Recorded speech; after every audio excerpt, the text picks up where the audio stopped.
we had some really good guests on the VSiN College Football Betting Podcast, and one of my loyalist listeners continued to tweet at me, telling me, do not bet under Kansas's win total. Is it this guy right and now? I listened to him, and he joins me right now. Thor Nystrom, sir, a salute to you.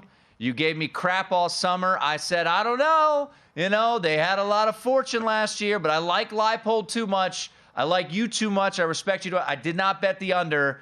And sure enough, Kansas, 6th win of the season, bowl eligibility. They take down Oklahoma, and I cannot confirm nor deny that you were part of the throwing of the goalposts into Potter Lake there in Kansas. Yeah, it was a great Saturday. And, I love to hear that, because not buying a losing ticket is the same thing as buying a winning 100%. ticket. So that's cash in the pocket. However, I did bet under Duke 6.5, which that doesn't look great. But hasn't lost yet.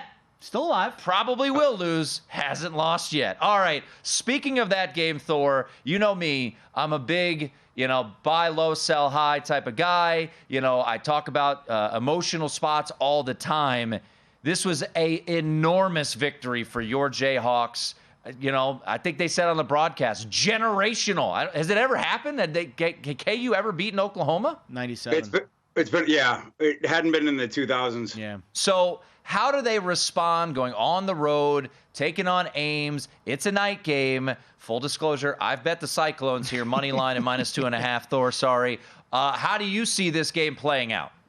I have watched or seen too many night games in Ames. Big 12 favorite opponents go. Or in this case, I suppose it's not technically favored, but right. A ranked team going in there and getting picked off.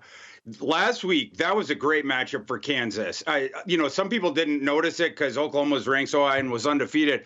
Oklahoma is a bottom 20 defense in America against play action. Almost nobody in the nation runs more play action than Kansas. The misdirection stuff, different stuff like that, discombobulated Oklahoma. We had seen that the previous week when UCF did the same thing to Oklahoma, and their defense was, just confused with that kind of stuff. This is a totally different assignment. Now you have to go to Ames in this game. My line on this game is Iowa State -4.1. I can't bet against Kansas, Tim, but yeah. I certainly would not be betting on them this week. Yeah, it certainly appears to be that kind of stinky spot that Tim loves. So I'm not surprised it was the first thing he told me about this week, and he got me on board. It was my first side I bet of the entire week. He got me on board with the Iowa State love. Let's continue to move through the Big 12. I'll leave Notre Dame to my partner here because I know he's really excited you're on the Irish this week. But a couple of other Big 12 games on your card. K-State, Texas. I mean, now with Oklahoma losing, Texas kind of, rises to that level of, hey, the only hope, I think, for the Big 12 to get a team in the playoff are the Longhorns. But you think maybe the Wildcats on the road this week. Interesting spot. Yeah, those hopes might end this weekend. Yeah, with Kansas State, they have a really, really stout run defense. And that's what I think matches up well with Texas here. You can beat Kansas State, their secondary down the field with the explosive passing plays. But was that what you guys were seeing with Malik Murphy last week? Oh. To me, it seemed like they had he was wearing kid gloves while he was playing. They had the restrictor plates on the whole offense. Malik Murphy turns the ball over twice early, and then it just got crazy uber conservative. At home against a middling BYU defense, this is a totally different assignment against this Kansas State defense. And if Kansas State can slow that Texas running game and Jonathan Brooks like I think they can, puts a ton of pressure on Malik Murphy, where now all of a sudden Sark needs to lift those restrictor plates and then ask Malik Murphy to win the game against Kansas State. I don't know about that. We also have here the best unit-on-unit matchup that we're going to see this weekend in college football, where you have the running game of Kansas State, which has just been elite, going up against the elite run defense of Texas. I think Kansas State can at least grind out some yards there. They have too many different ball carriers. The ball can go too many different ways, different stuff like that. Certainly I don't think they're going to be running all over Texas, but I think they'll generate enough offense to be able to stay within this number in conjunction with the other side of the ball like I was talking about. We're talking to our good friend Thor Nystrom at ThorKU on Twitter.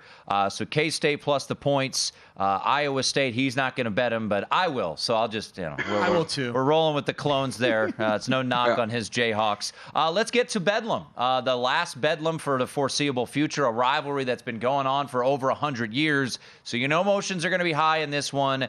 Oklahoma State talk about a flip of a season, right? I mean, this is a team that lost to South Alabama by 26 points at home, Thor.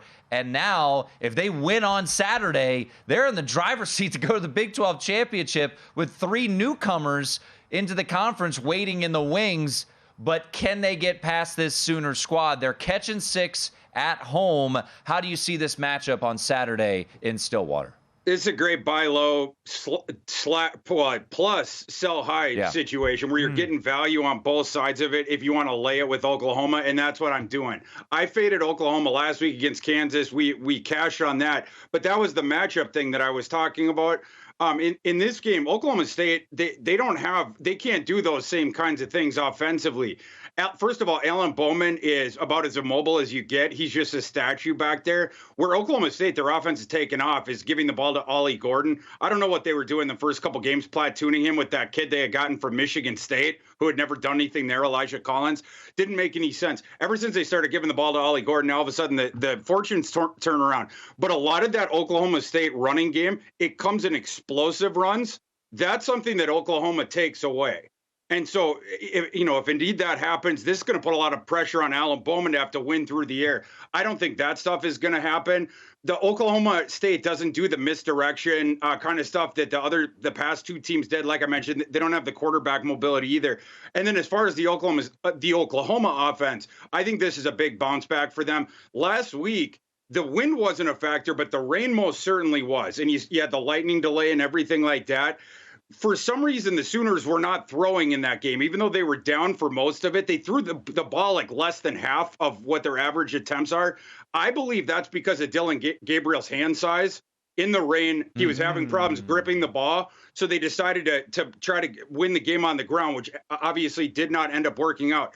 This game, the weather profiles to be much better than that. I think Gabriel gets back on track. Oklahoma State's defense gives up a whole bunch of explosive plays. I think Oklahoma gets them. I think they win by double digits in this game. All right, Thor, to this game, which terrifies me. As I stated on Saturday, I knew it was coming. Notre Dame's going to be laying a short number against Clemson, and the world is going to be on Notre Dame, which they are already. DraftKings over on our VSiN.com bet splits, 89% of the early bets on Notre Dame. Yippee. My question to you is this. Is Clemson on quit watch? Because I'm just curious. They have not had 4 losses in a long, long time. I would be surprised if Will Shipley plays in this game. They've got some injuries up front. So what do your numbers say for Notre Dame, Clemson right now? Notre Dame laying 3 on the road at Clemson on Saturday. I got Notre Dame -4 in this game, and I'm on Notre Dame. Tim, as you know, the other running gag I had with you this summer outside of no more Rock Chalk aspersions, it was go over Notre Dame's total at the 8.5. And I think we're going to get there. I'm certainly happy with my ticket. I think Notre Dame wins this game. Clemson's offense, as you know, has just been underwater all season long. It's the reason they keep losing these games.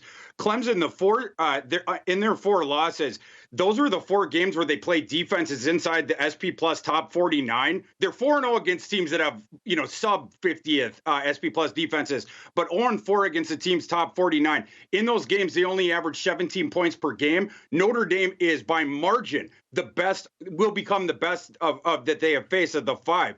The 4 teams that they had faced did not have as good of a defense as Notre Dame. Meanwhile, I think Notre Dame is going to be able to at least grind out points and yards against this Clemson defense. As long as they keep Clemson to 14 or 17 points, which I think they'll do, we only need to get 21 or so to get the cover here.